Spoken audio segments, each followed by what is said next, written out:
Welcome back to the part 2 of this program viewers economic views with Zeeshan Merchant में आज हम बात कर रहे हैं upcoming federal budget with that will it be a popular budget और अनपॉपुलर बजट। हम ज़करिया साहब से बात कर रहे थे ब्रेक पे जाने से पहले कि जो रीजनल ट्रेड हमारा बढ़ रहा है या बढ़ाना चाहते हैं हम, इसमें पाकिस्तान को नुकसान है या उसके लिए फ़ायदा है या अपॉर्चुनिटी है या बहुत ज़्यादा उसको डिसकम्फर्ट जोन में पाकिस्तान है। ज़करिया साहब प्लीज़ आप इसको कंटिन्यू कीजिए। मैं ये समझता हूँ कि ये अपॉर्चुनिटी है हमारे लिए, और दुनिया में ये मिसालें जो मैंने आसियान की, ईसीसी की और ये सारी दी है, अमेरिकन और कनाडा और मैक्सिको वाला जो है वो। देखें, बात यह है कि इंडिया में बहुत सारे ऐसे रॉ मटेरियल्स बनते हैं जो हम दुनिया से इंपोर्ट करते हैं। सही। वो रॉ मटेरियल्स में आज की सबसे बड़ी कॉस्ट जो है वो शिपिंग कॉस्ट है। सही फरमाया आपने बिल्कुल कि शिपिंग कॉस्ट बहुत बड़ा कॉस्ट है। हमारे अगर बाजू से मेरे को माल मिल जाता है और बाई रोड मेरे पास आ जाता है, जो सारे यूरोप में बाई रोड चल रहा है, सही, तो आप कैसे नुकसान होगा मुझे उस रॉ मटेरियल्स पे? वो रॉ मटेरियल मुझे सस्ते मिल जाएंगे। अब सवाल ये है कि मैंने उन रॉ मटेरियल जो मैं वैसे ही दुनिया से इंपोर्ट करता हूँ, इंडिया से इंपोर्ट करूँ तो क्या लॉस होगा मुझे? दूसरा, अभी हमने हमारी लोन लेके गए थे लाइफ स्टाइल के नाम से, ये जो डिडाफ वाले, इससे पहले हम प्लास्टिक की एक एग्जीबिशन में इंडिया प्लास में गए थे। हमारा क्वालिटी इंडिया से बेहतर है, एक बात को समझे आप। अच्छा। हमारा लाइफ स्टाइल इंडिया से बेहतर है। जितनी गुर्बत इंडिया में है, जबकि वो काफ़ी प्रोग्रेसिव कंट्रीज है, बड़ा रिजर्व भी है, हर चीज़ है, इतनी माशाअल्लाह का करम यहाँ नहीं है। हमारे पास 60% का मेन पावर है यंगस्टर का।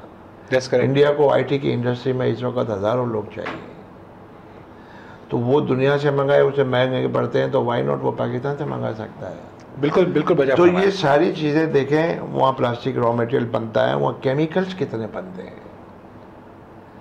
तो इंडिया के पास टेक्नोलॉजी स्मॉल एंड मीडियम की बहुत ज़्यादा है, और हमारी ज़रूरत भी स्मॉल एंड मीडियम इंडस्ट्री है अभी। सही। हमारी ज़रूरत बड़ी इंडस्ट्रियाँ नहीं है। हमने ये जो यूनिवर्सिटी से बच्चे निकलते हैं हमारे, उनको भी खपाना है, और अगर अनएम्प्लॉयमेंट इसी तरह बढ़ता रहा तो क्राइम कभी कम नहीं हो पाएगा। ये मेरी बात लिख लें, आप कुछ भी कर लें। नहीं, ये तो आपकी बात बिल्कुल सही है, क्योंकि अगर जो आदमी यूनिवर्सिटी से पढ़ के निकलता है और उसको अगर नौकरी नहीं मिलेगी तो उसके पास फ्रस्ट्रेशन बढ़ती चली जाएगी, और वो अल्टीमेटली जो है पाकिस्तान के लिए नुकसान है वो, और वो ख़तरनाक बन जाएगा। ठीक है। दूसरा, दुनिया में अब हमारा आना जाना भी डिफ़िकल्ट हो गया है, वीज़ास प्रॉब्लम भी हो गए हैं। सही फरमाया। तो कहीं तो कोई राह तलाश करनी है ना हमने। तो मैं समझता हूँ इसका कोई लॉस नहीं है, हिम्मत से काम करने की ज़रूरत है। सही। और बाकी हमारे जो पॉलिटिकल प्रॉब्लम्स हैं वो भी साइड बाय साइड सॉल्व हो जाएंगे। देखिए, आज चाइना ताइवान पे हमला क्यों नहीं करता? ताइवान तो बहुत छोटा है, इसलिए कि चाइनीज़ का वहाँ इन्वेस्टमेंट है। आज जो है हांगकांग को क्यों चाइना ने ऐसा रखा हुआ है आज़ाद, हालांकि उन्होंने तो टेक ओवर कर लिया है जी। अच्छा, आज जो है अमेरिका और चाइना करीब क्यों आ गए हैं? क्योंकि जिस प्राइस में चाइना उनको डेली यूज़ के आइटम सप्लाई करता है, अमेरिकन सारी ज़िंदगी नहीं बना सकते उस प्राइस में। सही। इकोनॉमी तो ये सारे इकोनॉमिक के प्रॉब्लम्स हैं, और जब हमारा या उनका इन्वेस्टमेंट एक दूसरे के पास हो जाएगा तो पॉलिटिकल सेटलमेंट भी वो कराएंगे जिनका इन्वेस्टमेंट होगा। तो आप समझते हैं कि इस बायलैटरल ट्रेड में दोनों कंट्रियों को फ़ायदा होगा और दोनों के लिए विन विन सिचुएशन है, और मैं समझता हूँ इंशाल्लाह कोई प्रॉब्लम नहीं होगी, बेहतर हो जाएगा हमारे लिए भी। और हमारा थोड़ा सा इनिशियली अगर हो सकता है कि चूँकि हमारे प्रॉब्लम्स हैं ना ये यूटिलिटीज़ के, और ये जी, अगर ये ना हो तो कोई प्रॉब्लम नहीं है, we can compete to it, even in India we can sell. अच्छा, इंडिया में फिर हर किस्म की मार्केट है। सही। इंडिया में सूरत में गया था मैंने, वहाँ बात की थी एक इंडस्ट्रियलिस्ट से, वो कहने लगा मेरा माल बहुत अच्छा है तो दिल्ली और बॉम्बे में बिक जाता है, मेरा माल जो है वो थोड़ा सा ख़राब है तो बंगाल चला जाता है। सही। मेरा माल अगर मिडिल का है और ऐसे अच्छे बहुत मिडिल क्लास के डिज़ाइन है तो यूपीसीपी की मेरे पास मार्केट है। ठीक। तो उसके बाद हर किस्म की मार्केट है, कचरे की भी मार्केट है। सही। तो अल्टीमेटली आपको नेबरहुड से अगर ये मिल जाता है, फिर इंडिया और चाइना कितने करीब आ गए हैं। सही फरमाया आपने। तो इंडिया और चाइना भी तो इकोनॉमिकल पॉइंट से करीब आए हैं ना, उनका भी तो जंग हो गई थी और उनके भी तो प्रॉब्लम्स है वहाँ पर सरहद पर। सही बात। तो वो अपनी जगह पर है, ट्रेड अपनी जगह पर है। हमें अगर कोई चीज़ सस्ती मिलती है इन कम्पेयर टू वर्ल्ड, तो हमारी तो सेविंग है ना। बिल्कुल सही बात, बिल्कुल सही और फरमाया आपने। सेविंग जो है वो ज़्यादा आसान होती है बनस्बत के अर्निंग के। That's correct. तो जब सेविंग आसान है तो फिर सेविंग कर लो।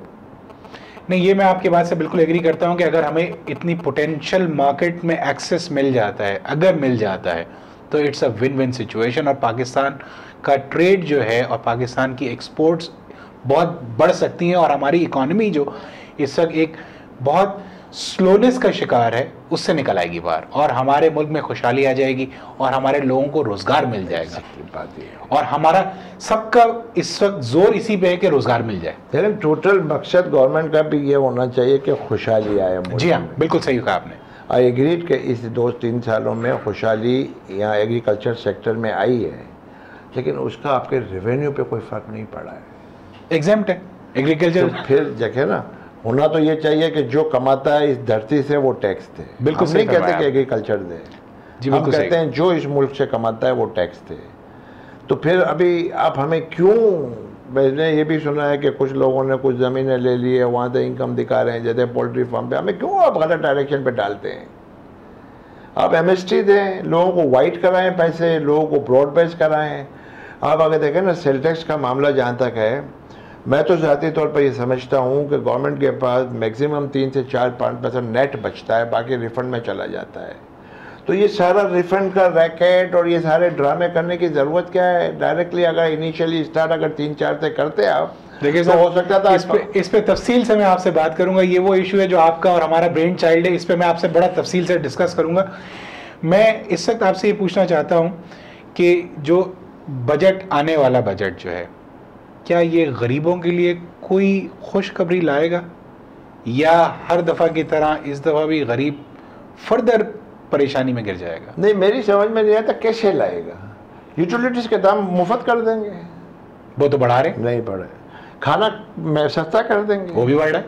फिर फूड पे आप सेल टैक्स कम कर देंगे तो हो सकता है 2-4% का फर्क आए, तो इन्फ्लेशन में वो फर्क भी धुल जाएगा, क्योंकि डॉलर 100 रुपए का। नहीं, फूड पे वैसे तो अभी फूड आइटम पे जो मेन जो है उस पे तो है ही नहीं सेल्स टैक्स, बिल्कुल तो भी। फिर आप क्या, कैसे लोगों को रिलीफ पहुंचाएंगे? मैं तो ये समझता हूँ कि यूटिलिटीज़ को कंट्रोल करें, सही, एम्प्लॉयमेंट की जगह पैदा करें, लॉ एंड ऑर्डर को ठीक करें, ताकि लोग जो है वो 6 करोड़ रुपए 8 करोड़ रुपए की साइट और कॉलोनी की जगह छोड़कर national highway, super highway, Nooriabad industrial estate में सस्ती जगह पर जाएं, ताकि उनकी कॉस्ट ऑफ डूइंग कम हो, उनका इन्वेस्टमेंट कम हो, उन पर मार्कअप कम हो, वो फिजिबल हो जाए, तो हो सकता है।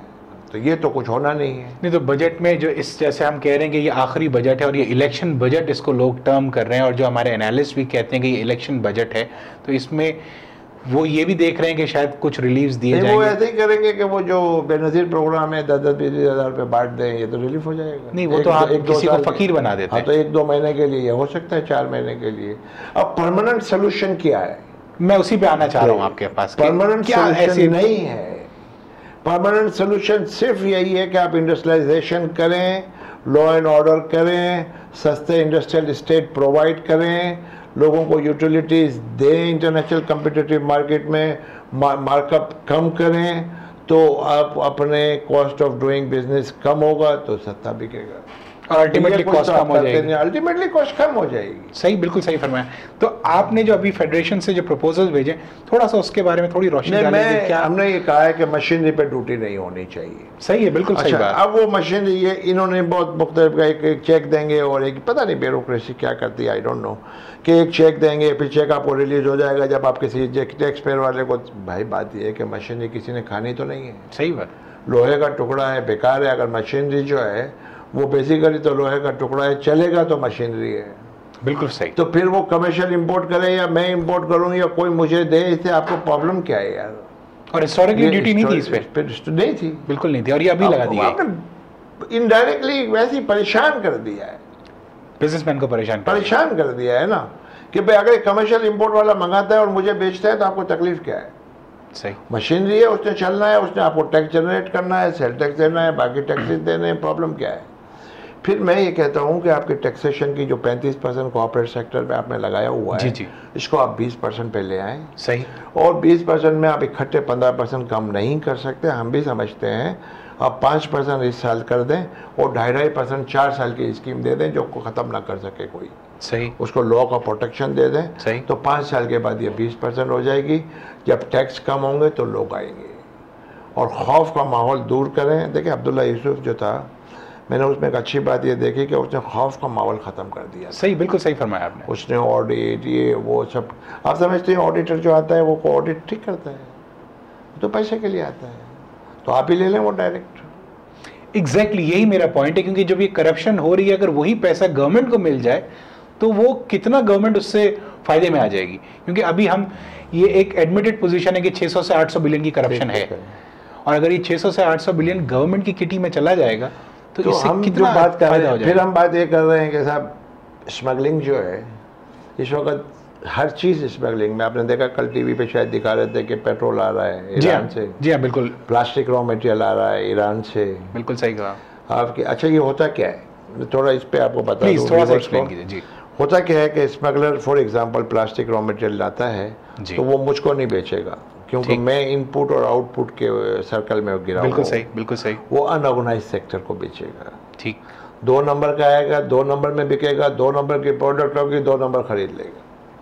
पैरेलल इकोनॉमी पैरेलल चलती इकोनॉमी रहेगी चलती और रहेगी, बूम होती रहेगी। हमारी जो प्रॉपर इकोनॉमी है वो नीचे आ जाएगी। प्रॉपर इकोनॉमी फिर मैं उसकी कम्पीट नहीं कर पाऊंगा। सही, बिल्कुल सही फरमाया आपने। तो ये अब स्मगलिंग तो रोक नहीं पाते, हर चीज आ रही है, तो एक फिर आपका वैल्यूएशन का कस्टम का बड़ा प्रॉब्लम है। मुझे थोड़ा सा ये बताइए कि कितनी % स्मगलिंग हो रही है पाकिस्तान मैं में? समझता हूँ इस वक्त तो हमारे रॉ मटेरियल में तो तकरीबन 15-20%, 25% आता होगा रॉ मटेरियल ईरान से, और वैसे टोटल तो बहुत सारी हो रही है, हर चीज़ ही मिल रही है। आपने देखा नहीं कि नॉन ट्रेडिशनल आइटम की यहाँ इंडस्ट्रियाँ नहीं लगती हैं, सही, ट्रेडिशनल आइटम पे जिंदा है। सही बात। राइस है, कॉटन है, और गेहूँ है, हमारा वीट है, और इसी पे हम जिंदा हैं। ठीक, ट्रेडिशनल आइटम पे नहीं आती तो दुआ कर लेते हैं, अल्लाह मियाँ बारिश बरसा देते हैं, बिल्कुल मस्जिदों में अजानें दे देते हैं, हो जाता है काम।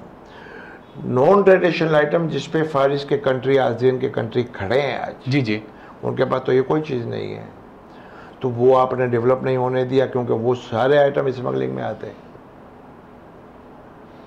सारी कॉस्मेटिक स्मगलिंग में आती है, सही, सारी जो है प्लास्टिक की जो इलेक्ट्रिक के स्विचेस वगैरह सब इसमें आते हैं।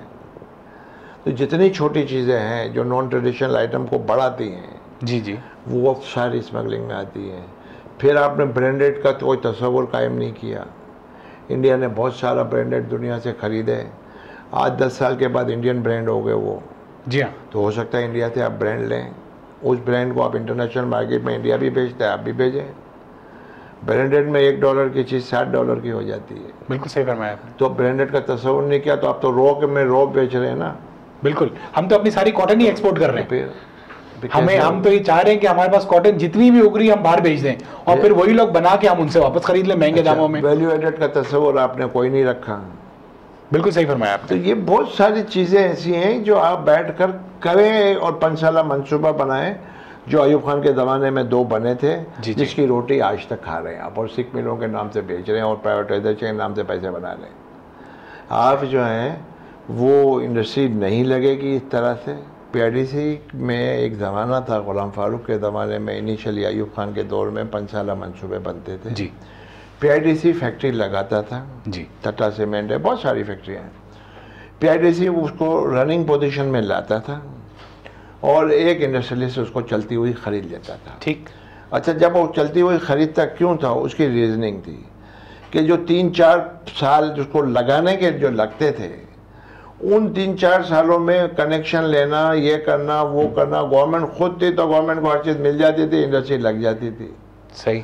उसके लिए गवर्नमेंट के लिए 2 साल लगते थे, प्राइवेट वाले को 4 साल लगते थे। तो वो इस चक्कर में रहता था कि तैयार मिल जाए और कल से देना शुरू करें, आज मैं पैसे दे दूँ। और इस तरह से बड़ी इंडस्ट्रियाँ लगी उस ज़माने में। और 58 से 68 तक एक डिकेड बनाई आपने इंडस्ट्रियलाइजेशन की। उसके बाद से आपने देखे क्या किया, आपने कुछ नहीं किया। वेरी वेल सेड ज़करिया साहब। यहाँ पे एक ब्रेक का वक्त हो रहा है। व्यूअर्स, ज़करिया साहब ने बड़ी इंपॉर्टेंट बात ये बताई कि पिछले अदवार में हम प्रॉपर प्लानिंग करते थे, जो आज चंद सालों से हमें नज़र नहीं आ रही। इसका नुकसान ये हुआ कि हमारी इंडस्ट्रियलाइजेशन बिल्कुल ख़त्म होती चली जा रही है, नई इंडस्ट्री नहीं लग रही। इन्होंने ये भी बताया कि जब पुराने टाइम में इंडस्ट्री गवर्नमेंट खुद बनाती थी, हर चीज़ खुद तैयार करके मुझे टर्न की करके अगर मुझे ख़रीदनी होती थी तो मिल जाती थी। आज वो कॉन्सेप्ट ख़त्म हो गया, जिसकी वजह से हमें नुकसानात हैं। पार्ट 2 हमारा यहाँ ख़त्म हो रहा है।